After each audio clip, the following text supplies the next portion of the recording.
Story leads off our newscast. Milwaukee police found body parts in a North Side apartment, and now they wonder if they've uncovered some kind of death factory.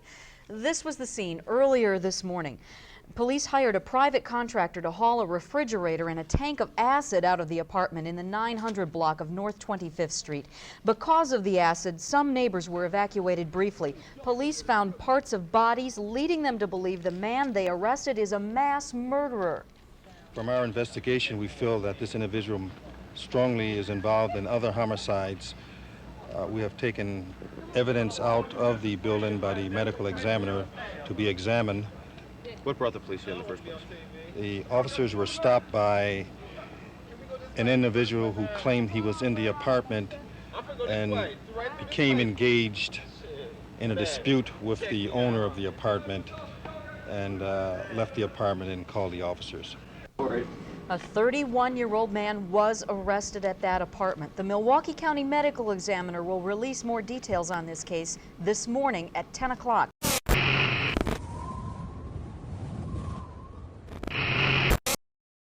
Hey, what's going on, YouTube? Glad you guys were able to make it with us once again for Bro Code. You know, we back in the house. As you can see, obviously, what we're going to be talking about today from looking at the title. So here we've had this obvious messed up tragedy that happened in Milwaukee's history, in this city that we're in right now. And a lot of people lost their lives, and a lot of families were hurt, and just this whole city kind of changed afterwards. When you kind of say the whole city kind of changed after this. I mean, Jeffrey Dahmer turned Milwaukee upside down, period. You know, behind everything. I mean, you know, when they found him, you know, when they found the bodies and all that, well, the pieces of the bodies. Let me just say that, up in his apartment building and whatnot, you know, and they arrested dudes, you know, Dahmer. You know, they had to tore the whole apartment building down, looking for more bodies. So that apartment building don't even stand no more. It's just vacant, you know, vacant lot now, you know what I'm saying? And then he used to work at a candy factory called Ambrosia that was downtown. Now, we're talking about a huge building, factory that made chocolate. And they tore that down looking for bodies up in there. You know what I mean? So, yeah, they really just, you know, what he did was just heinous and just unspeakable, you know, and he changed a lot of lives that he touched personally, well, you know, with killing people's family members and all that. And this is real sensitive to me and personal to me because one of my friends got killed by him. And, you know, and I just want to just kill this myth that they got going on right now that, you know, that he only killed gay people. My friend wasn't gay. He wasn't gay, but he had a way of drawing people to his house, you know, for whatever reason. They said with him, with my, as a matter of fact, I just want to say rest in peace to Earl Lindsey. You know, and I know it's been so long, but I just want to send positive energy, you know, to his whole family, you know, especially his bigger brother, Reggie, you know, that we all used to hang out together. Mm-hmm. Me, Reggie, and Earl, you know, and of course to his mom and his other siblings and whatnot, you know, just the whole family, period. You know, I just want to really say that, you know, but they were saying that, you know, he got Earl, my friend, by luring him to the house to do some work in I guess in his apartment building. And so it was just like a little hustle for Earl. You know, he went over there, and then I guess, you know, they were saying that, you know, he offered him a beer, and you know, he gave him an open beer. And I'm gonna stress this: do not accept nothing from nobody, and it's open. If you ain't opening that, you don't accept it. Or if you don't see him open that, you don't accept it, because he opened it, slipped him a Mickey. He woke up, he handcuffed to a radiator. I'm talking about one of them old cast iron radiators. Yeah, they used to have up in the right. Apartments. Yeah, you know what I'm saying? So, and from there, you already know what happened. Well, you can guess what happened, you know. You know, my friend didn't make it out, just like the others didn't make it out. You know what I mean? But they had one dude that did make it out. And his name was Tracy. He was the one that was able to get the police over there, and they got over there. That's when they found everything. You know what I'm saying? Everything got opened up. You know what I'm saying? But the police had a chance to get him before, because Dahmer had did this to, was doing the same thing to little Asian. Yeah. Little Asian boy, he actually got away. He was running down the street naked, bleeding from his booty, from his butt.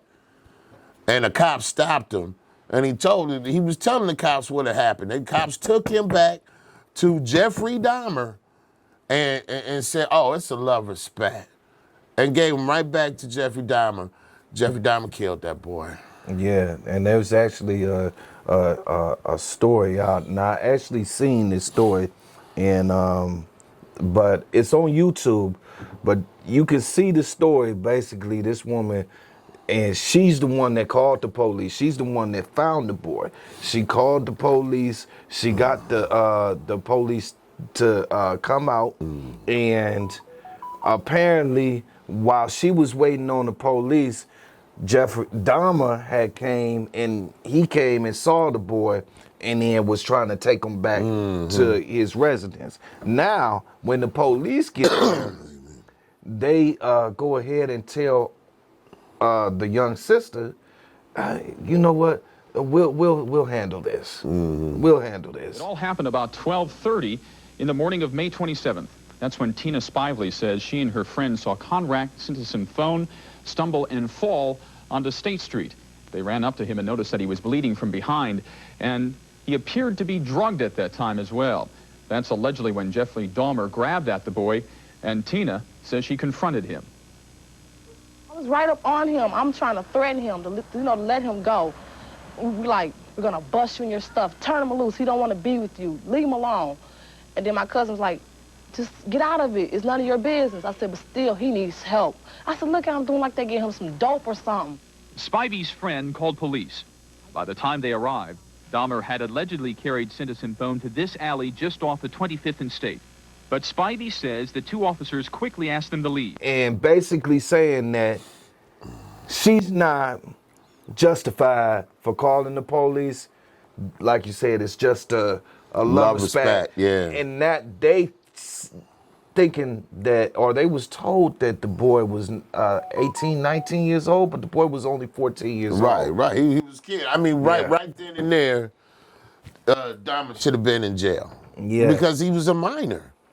You know what I'm saying? But they didn't do that. Matter of fact, they had recordings of the police laughing and joking about it. Intoxicated boyfriend of another boyfriend. Well, how old was this child? It wasn't a child, it was an adult. The intoxicated Asian naked male was returned to his sober boyfriend, and we're at 8. Recordings and played it on the news. Yes. And I don't even know what happened to them police officers. They shouldn't even been working anymore. They should have been fired, actually put in jail, because of their negligence, that little boy got killed. Yeah, now this how the system it plays. So they got fired from MPD. They got fired from the Milwaukee Police Department, and then they got jobs as police in other counties. Right. So they shouldn't even been able to be in law enforcement anywhere. They probably got it even sweeter going somewhere else. Exactly. You know, I want to say, bro, this right here, right now, everybody's on this fucking Dahmer cringe shit, right? Like, you know, that shit ain't cool. You know what I'm saying? Like, sitting up here glorifying this dude's name. And the bitch thing about it is that the people know his name, but they don't know the names of the victims. None of them. None of the names of the victims is even being praised, they even being brought up. None of that.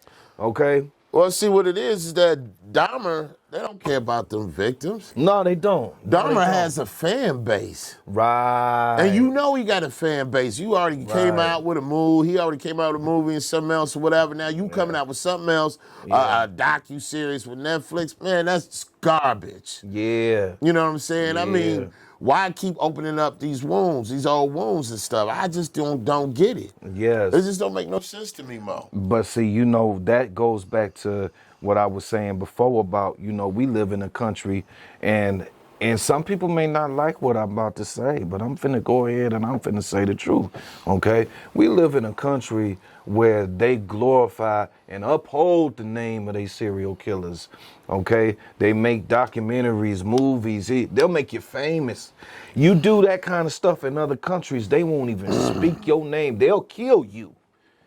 And then after that, they won't even speak your name no more at all, okay? But here we live in a society that glorifies all of that down in the mud, slithering Evil, around just type evil. bullshit. Yes. And like I said, this man has been dead for years. Yeah, okay? over 30 years. Over 30 years. He's been dead for years. You know what I mean? Oh, yeah, he got killed, a contract killing in prison, yes, by a black man, him and another white man, Henderson, I'm going to say his name, who blamed a black man for killing his wife. Well, guess what? It wasn't the black man. It wasn't no black man that killed his wife. He killed his wife for the insurance money, and they had them both together. I think it was like 23, you know, it just in isolation. They wasn't in gen pop, in general population, but they still got to him in prison. One man. He was already serving life, and he killed them both. Yes, yes. You know, by himself. Yes. He killed these demons. And I don't never really just glorify death, but salute to that brother.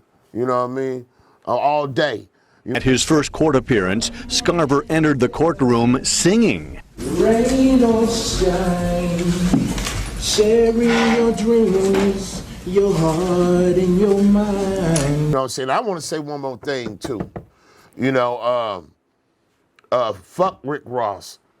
Excuse my language, but he sat up here and made a comment about he wants some Dahmer shades, and people thought that was funny. What was so funny about that? He don't even know what even happened. What if that would have happened to his fat ass and his family? You know what I'm saying?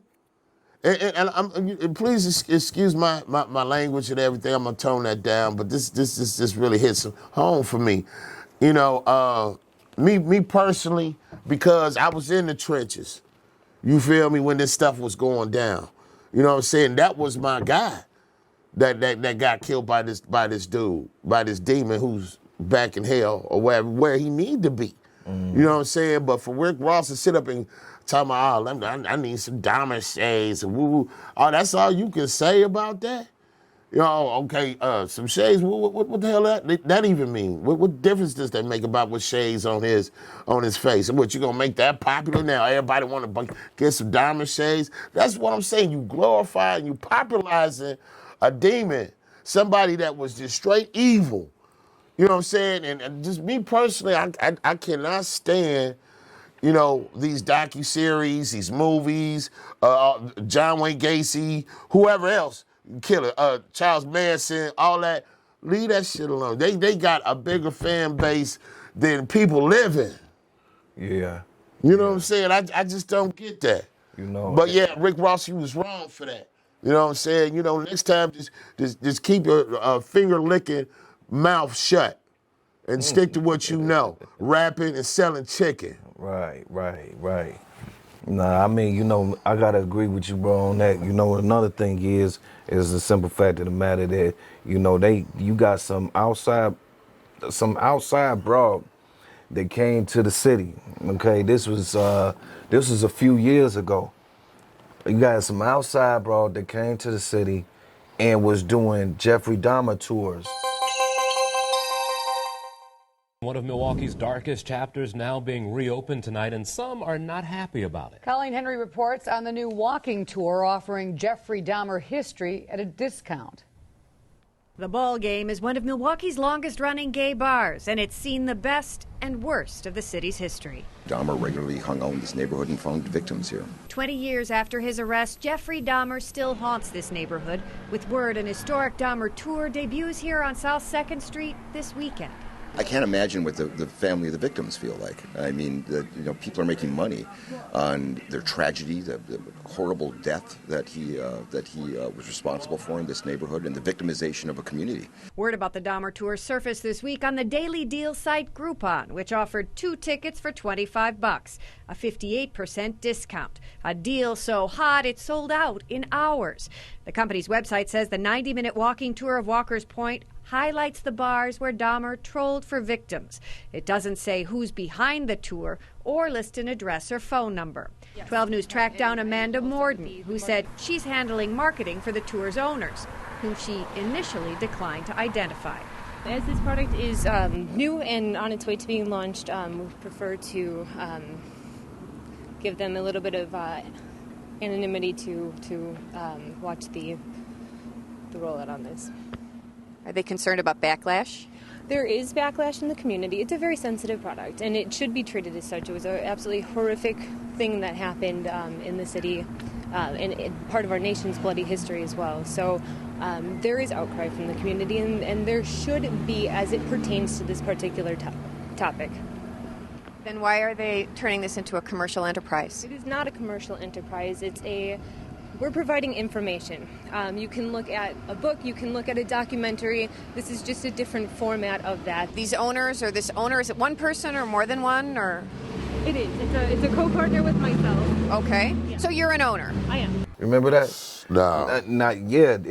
She was giving out tours of where Dahmer was picking up his people, picking up his victims, and where he would meet them at, and, the old apartment site, you know what I'm saying? And people was paying to go on this Dahmer tour. I don't think they had a Dahmer tour right now, and I think they being stopped it a couple years back, but nevertheless, this was a thing. And so, we got to understand, this is spiritual wickedness right here in a lot of ways, because, this is the Red Sea being parted. You know what I'm saying? This is the scrolls being broken right here. You know what I'm saying? This is judgment day. Let the wicked be on this side and the righteous be on this side, because people picking the sides that they want to be on. You know what I'm saying?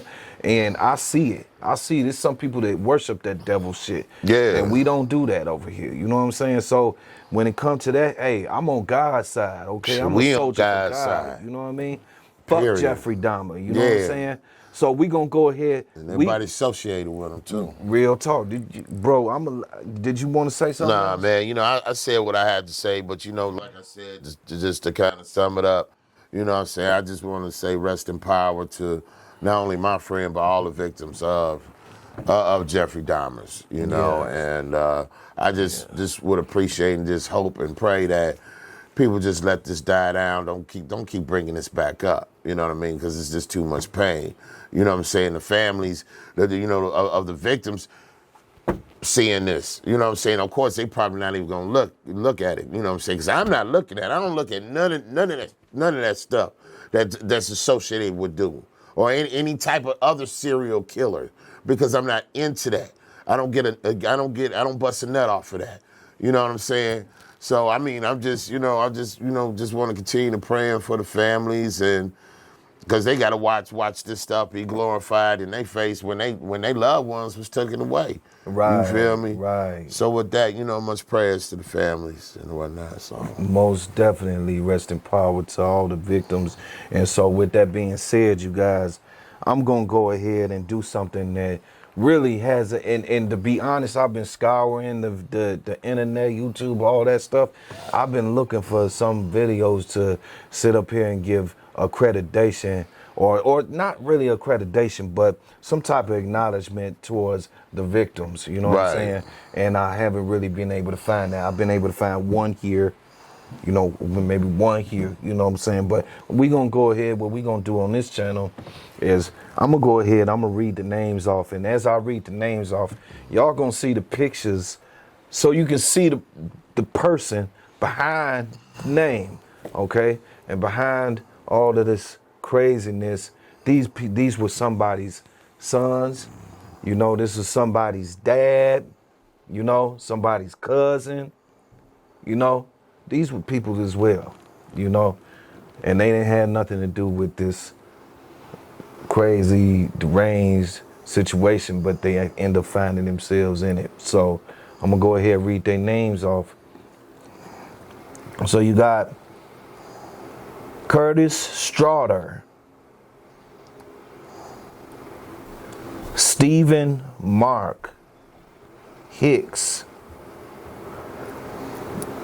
Richard Guerrero, Jeremy Weinberger,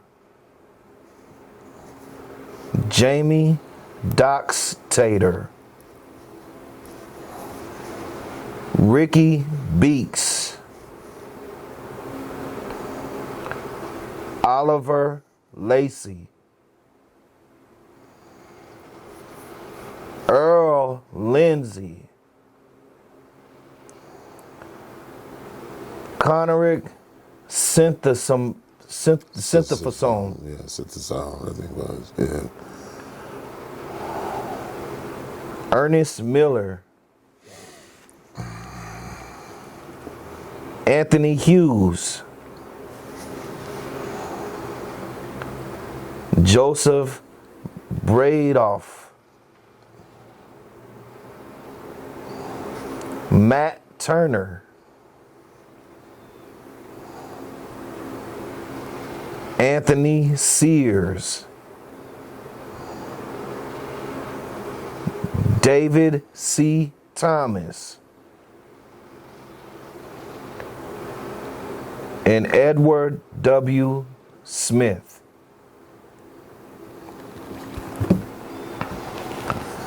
Now, as you can see, we went on ahead, and this is a tribute. This is a tribute not to Dahmer, but this is a tribute to the victims, okay? It's a tribute to the victims, and we doing this video for them. So with that being said, we gonna go ahead, we gonna end the video right here, but stay tuned to the rest of the video, because that's gonna give you some insight on some of these people's lives. And I was able to find some stories on their lives, you know, including the son of the man who killed Dahmer, you know, and how it affected his life. Because a lot of people got affected by this situation. Yeah, a lot of people. This is a real spider web right here. So I'm going to go ahead, I'm going to let these clips roll. Y'all stay tuned to the end, because at the end, I got a special bonus surprise for y'all that not a lot of people know about this case. So y'all go ahead, stay tuned, and into the next video, you guys. Peace. Peace. My brother was Errol Lindsey. He was 19 years old. He left home going to get a key made, and he just never came back. He never came back. Errol Lindsey was Dahmer's first experiment. Earl was just like the normal kid trying to hustle up, you know, on money however he could get it, you know. He met this individual approximately March of '91 on the corner of 27th and Kilbourne. He offered this individual money for posing and to view videos. Earl was not gay, you know, and if he was gay, you know, he was still my brother and I still would love him, but he wasn't gay. I don't know what it took to get him to his house. What Jeffrey did to Errol Lindsey was so beyond the pale. I mean, you really can't write this stuff. My name is Rita Isbell, and I'm the oldest sister of Errol Lindsey. Whatever your name is, Satan. I'm mad. This is how you act when you are out of control. I don't want to ever see my mother have to go through this again. Never, Jeffrey. Jeffrey, I hate you, mother. I hate you. This is out of control. Don't Jeffrey, I'll kill you. Look at me, mother. I can kill you. Punch him really fast. I can kill you.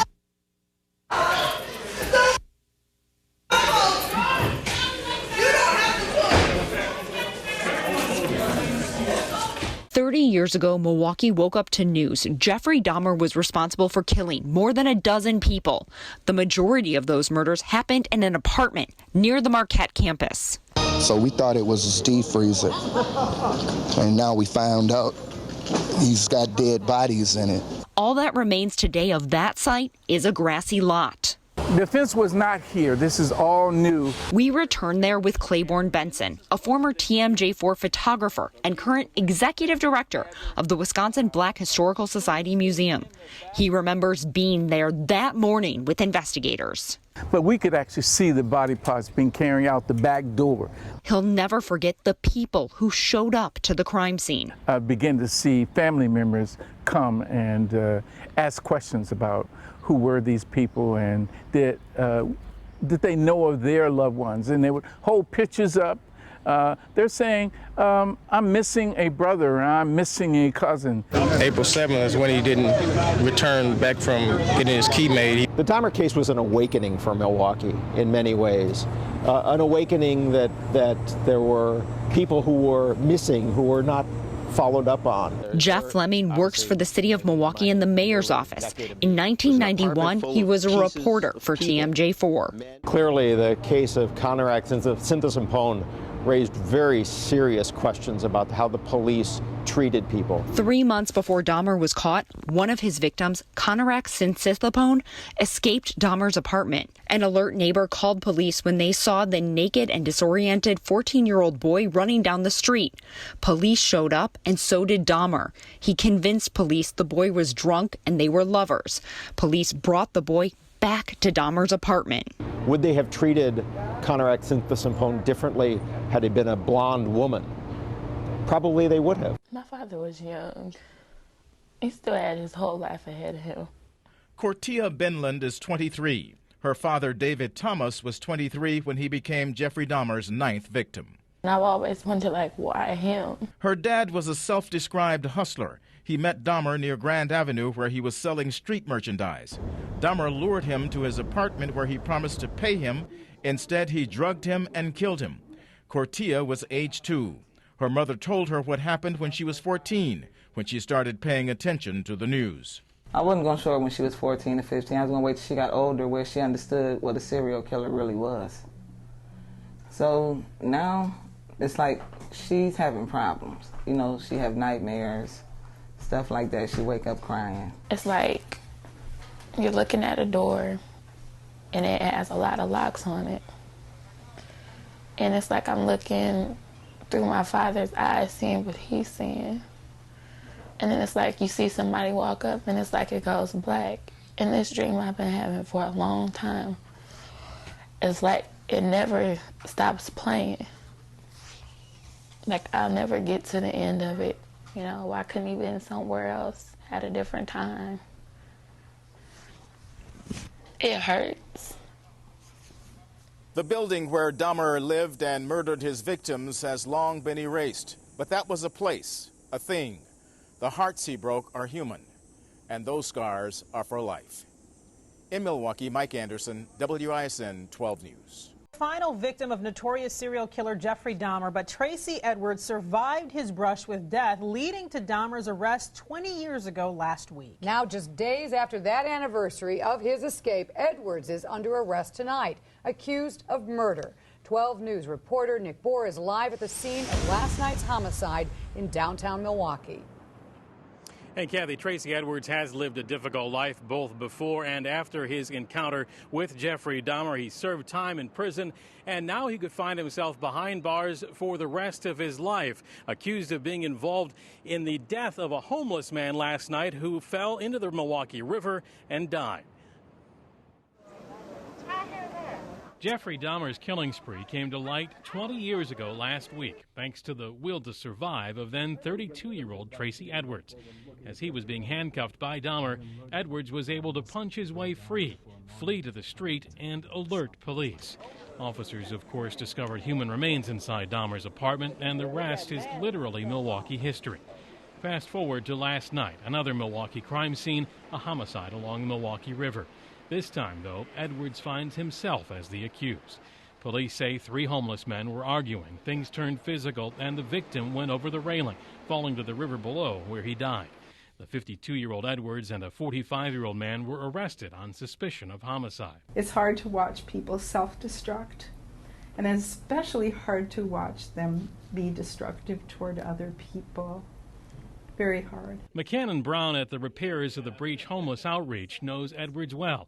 In fact, he was permanently barred from the facility for not following rules. She fears this death will reinforce some stereotypes about the homeless, but says she has no idea whether Edwards' reputation and notoriety as the man who escaped Dahmer and led to his arrest played a role in last night's death. Yeah, it was fairly known. He would kind of flaunt it, but it didn't really, there was not that much of an effect by doing that. Just interesting. Edwards has not been charged by the district attorney's office, which doesn't yet have the case, but he was arrested here at the scene by Milwaukee police and booked for intentional homicide. Live along the river and Wisconsin Avenue downtown, Nick Bohr, WISN 12 News. Do you remember when you learned that your father murdered Jeffrey Dahmer? Yes.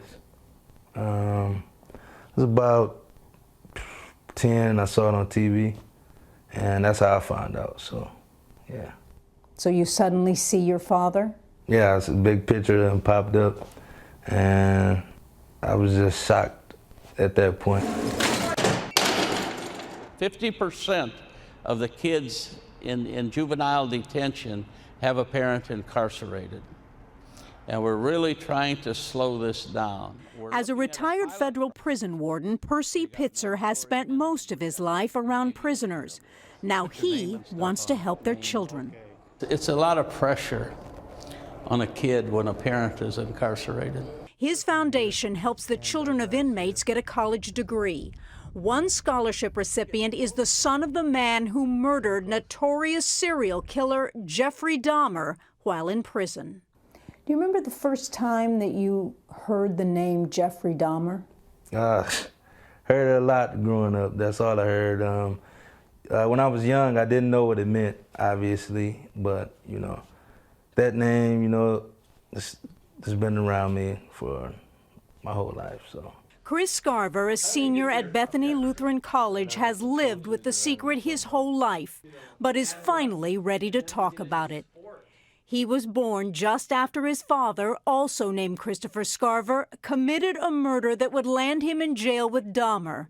It was a cold-blooded killing of a job trainer in Milwaukee. For a long time, I believed he was going to come home, and, you know, I always kept that hope. And then, you know, after a while, you know, I just said, you know, I don't know, it hit me that maybe it won't happen, you know, and I got mad, and that turned into anger. And then his father committed another crime that ensured he would never be coming home. He bludgeoned Jeffrey Dahmer and another inmate to death in the prison gym. Do you ever think about because, you know, there's still a question as to whether guards may have set up your father because he should not have been left alone with the other 2 men in prison. You know, I think about that all the time, you know, and it makes me wonder if he even did it. Chris understands, however, his father pleaded no contest to the murders and is now serving 3 life terms in Colorado. But Chris said he also knows something else. His father saved his life from becoming one of those statistics. But I was actually starting to go down the wrong road, and I started to, well, that's why I wrote him. You know, I didn't know what to do. I needed some guidance, and I just told him everything that I was going through and how I felt about me and his relationship, all those built up years, all that pain that I had. I finally just let it go and just, you know, talk to him. And his father wrote right back with advice. Tough times don't last. Tough people do. And you are the toughest kid I know. Chris so credits his father with putting him back on the right road, he keeps a prison photo of his dad on his dorm room door. I hit the door like this just to say, okay, this is what you're doing this for.